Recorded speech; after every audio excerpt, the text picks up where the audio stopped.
Welcome to Part 2B of the mental meanderings of an aging Christian on the themes of who are we, where do we come from, and where are we going. Previous parts to this project included an introduction that consisted of motivations for the project and a summary of background information concerning this project creator. Part 1 described many of the rapidly accelerating changes that characterize the exponential growth we have seen in the global village over the past 100 to 150 years. These changes are summarized into 4 major disruptions that significantly affect the present and our lives moving forward. Part 2A identifies 4 major knowledge breakthroughs of the last 4 centuries. These advances in knowledge and the definitions of the sciences that organize and move them forward are presented. Our knowledge developments and our rapidly escalating changes have created and continue to create crisis-laden discontinuities in our traditional stories of our origins, our belief systems, our spiritual faiths, religious practices, and adherences. Part 2B and successive parts will present the mental meanderings of an aging Christian that examine and attempt to integrate key elements of Christian faith with our advancing human knowledge and the broad global, societal, and personal challenges presented by living in this age of rapidly evolving realities. Specifically, topics to be examined include creator-creation, humanity and evolution, implications of quantum realities, and where we are going, speculations. End of slide. As an introduction to the discussion of current knowledge regarding where we come from, it seems appropriate to make some explicit statements concerning some of our most special human capacities or qualities. I often refer to these capacities as the greatest gifts of the Creator, gifts that have come to us through millions and millions of years of evolutionary processes and the unfolding of consciousness in the universe. Human consciousness or awareness is a central object of study in modern-day neurosciences. This slide, in a very simple way, presents a basic diagrammatic expression of traditional fundamental qualities or characteristics of human consciousness. The full explication of each concept lies far beyond the scope of this project. Suffice it to say that the object of our intellect is knowledge, by which we know truth, and in human relationships, truth forms the foundation of justice. The object of the will is love or the good, and in human relationships, it is the foundation of charity. Among the best definitions of the fundamental purpose of human life is to know and to love. Freud stated it a little differently: to work and to love. And the greatest commandment of both the Old and New Testament is summed up as the commandment to love one another, either as we love ourselves or as we have been loved by God. These distinctions are a starting point for profound discussions concerning good, evil, and human morality. They simply make a statement of the capacities by which we acquire knowledge and to act upon it as the source of human development and progress. End of slide. The existence of a being from which the universe originated, commonly known as the Creator, or in common understanding God, has been a matter of current debate in recent years.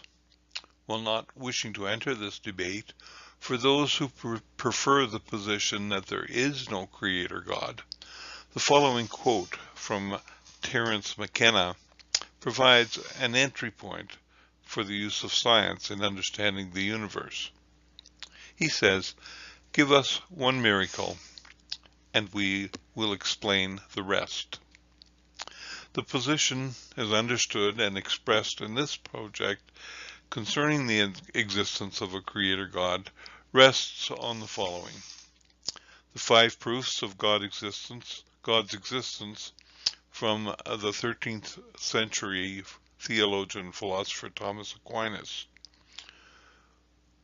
who gives 5 proofs. Proof from motion, movement from potentiality to actuality, in which he says for motion to occur, it must be initiated. The nature of an efficient cause. If there is no first cause among efficient causes, then no causality takes place. Not all beings are merely possible. There must exist something, the existence of which is necessary, commonly called the argument from contingent and necessary being. 4. There must be something which is to all beings the cause of their being, goodness, and every other perfection, such as love, beauty, etc. Finally, some intelligent being exists, by whom all natural things are directed to their end. This being we call God. In recent years, with the emergence of the writings of Teilhard de Chardin and the unfolding of our cosmologies in evolutionary theory and developments in quantum physics and the theologies of Bonaventure and Meister Eckhart, also 13th century theologians, seem to provide a much better beginning perspectives on creation, the Creator, and certainly the possibility of a continuously unfolding universe. These quotations are taken from the writings of Elia Delio in her book, The Emergent Christ. Quoting Bonaventure, "Being is goodness, and the highest goodness is love. In one temporal dynamic act of love, every boiling up of the Father, which is the Word, is the boiling over of the Word into creation and of Word incarnate, made flesh. The divine dynamic life is the environment in which the universe is brought to life and empowered." Elsewhere, I will quote from the Gospel of St. John, "In the beginning was the Word was with God, the Word was God. Through him all things were made, and the Word was made flesh," etc. End of slide. This slide is the first of a series of slides dedicated to the evolutionary processes as understood in current scientific theory. The link to the graphic below is provided. It is a 5-minute descriptive video that provides further detail on the knowledge, the current scientific knowledge that is supportive of the Big Bang theory of the origin of the universe and subsequent evolutionary processes.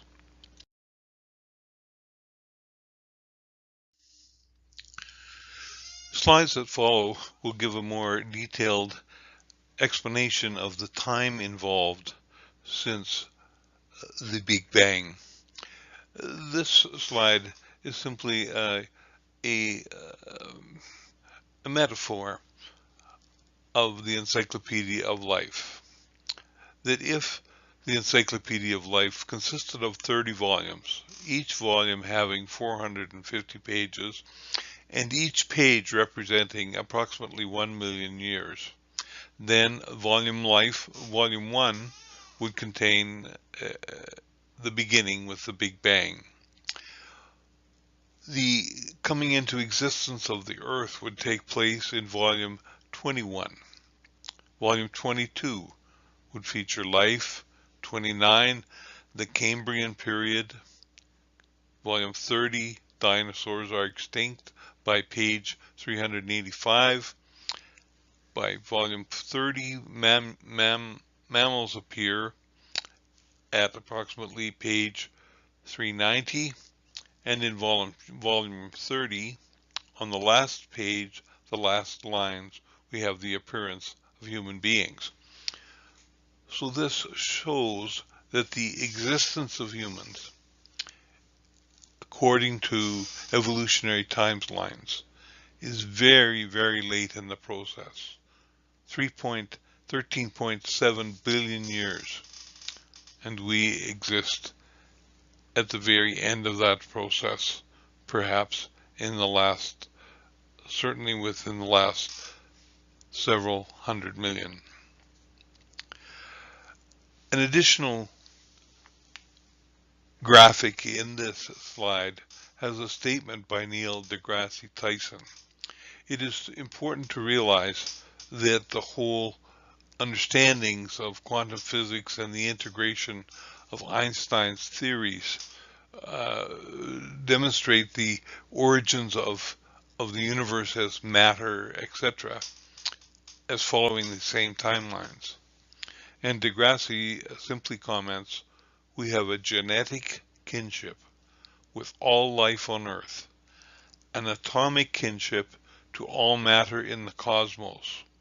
So when I look at the universe, I feel large, because I remind myself that not only are we living in this universe, the universe is living within us.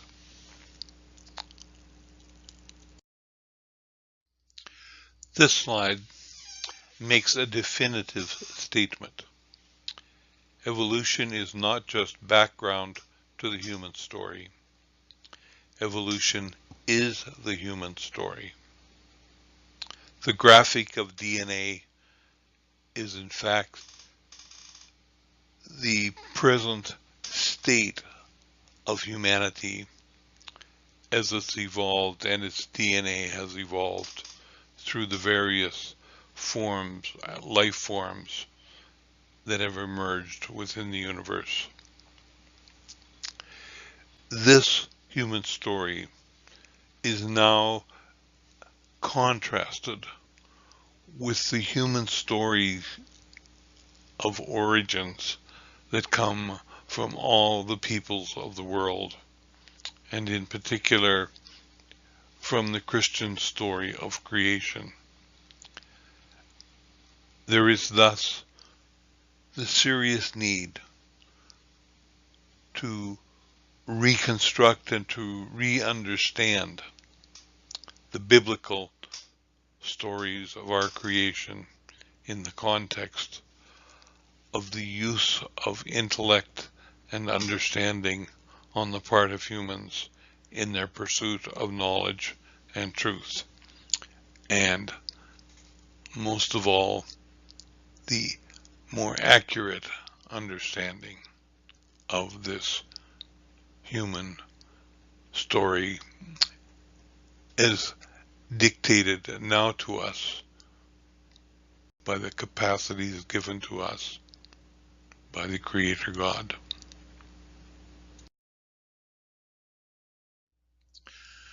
This slide and the next 3 slides present graphic expressions of different aspects of evolutionary processes through the estimated 13.7 billion years of what is now often referred to as big history.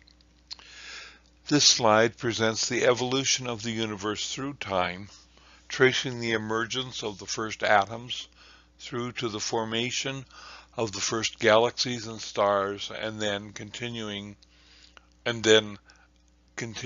with universe expansion.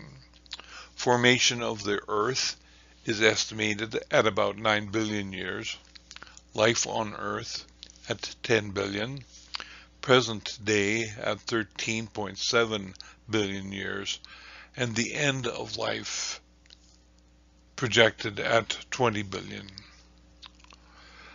The timeline along the bottom of the slide depicts the hypothesized occurrences prior to observable phenomena. Next is found the potentially observable universe, and this is possible through time dating of light speed reaching the Earth from immense distances. It continues on to currently observable phenomena and then to the projections of an unfolding future. Next slide. This is another graphic representation of the Big Bang cosmos in its 13.7 billion year expansion processes.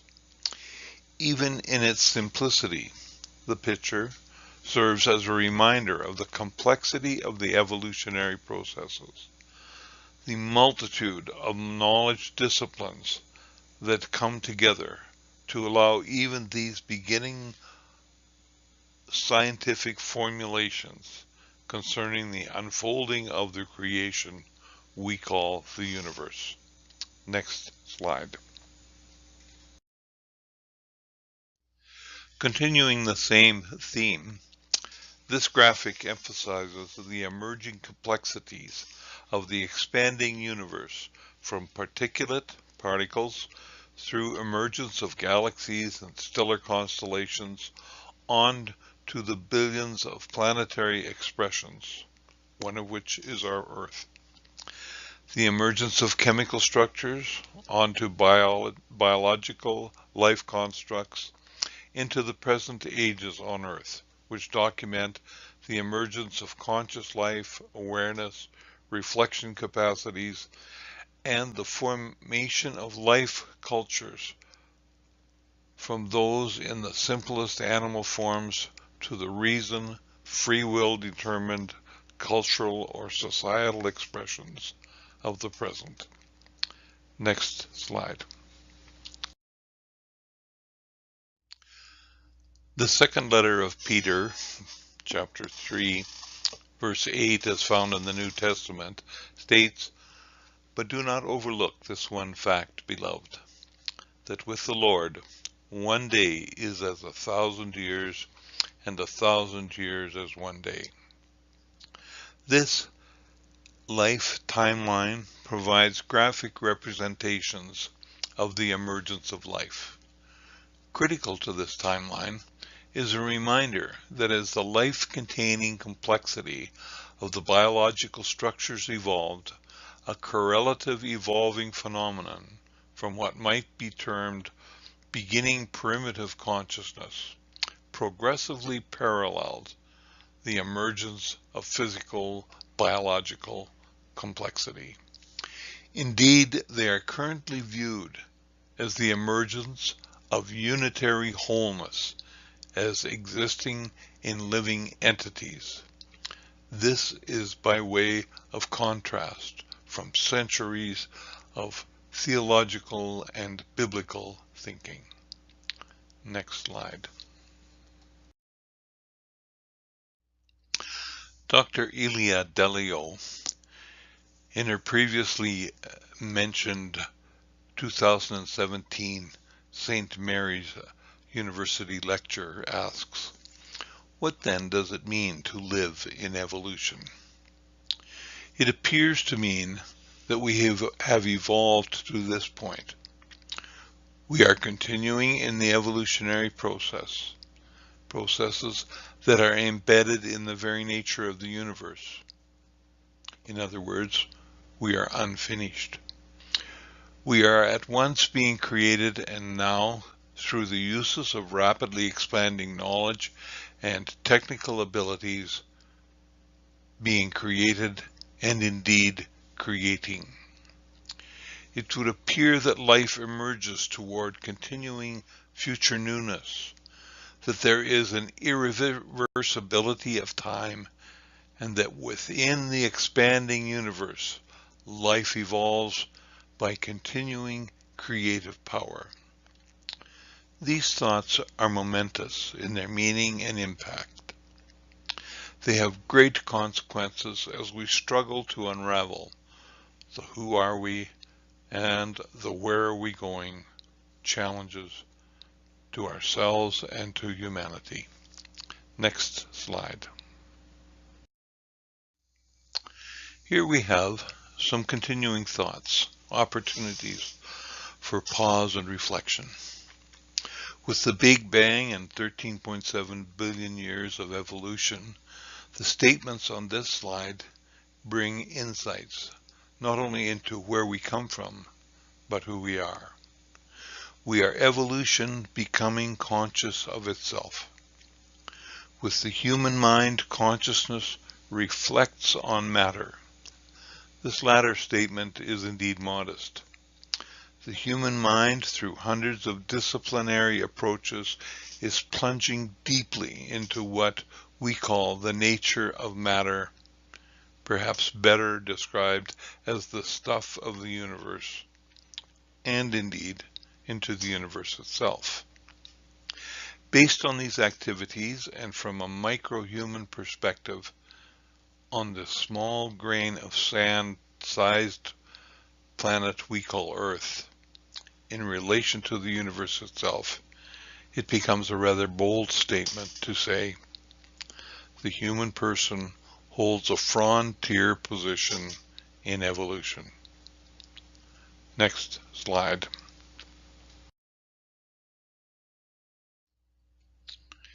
This is a statement from the writings of Pierre Teilhard de Chardin. It leads into thoughts found in the next slides. At the same time, it opens our own thinking into the fact that perhaps the evolutionary processes have as a major outcome not only the rise of consciousness, but the ultimate ends of consciousness in its place in the universe.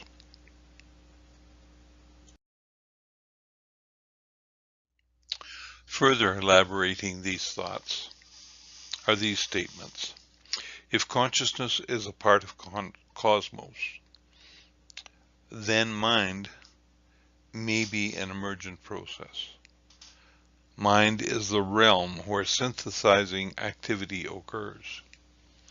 What is new in these statements is the now growing commitment to a reality in which consciousness is embedded in the most fundamental elements emerging from the processes of the Big Bang. This is a radical departure from century-old positions held in Judeo-Christianity, a radical departure from revelation-based and theologically, philosophically supported claims. New slide. This statement can be viewed as having a dual application. First, it serves as a restatement of reasoning supportive of a creator God.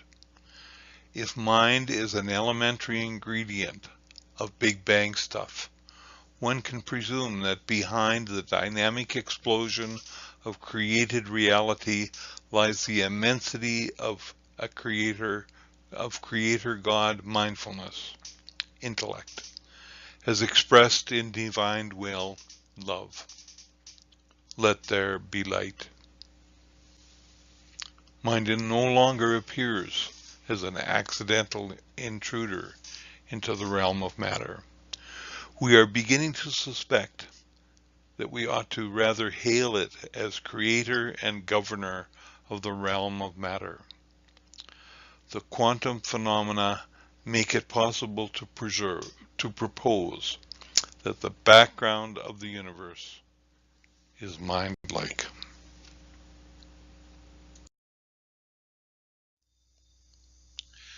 Another statement: what accounts for the human mind is active in the universe.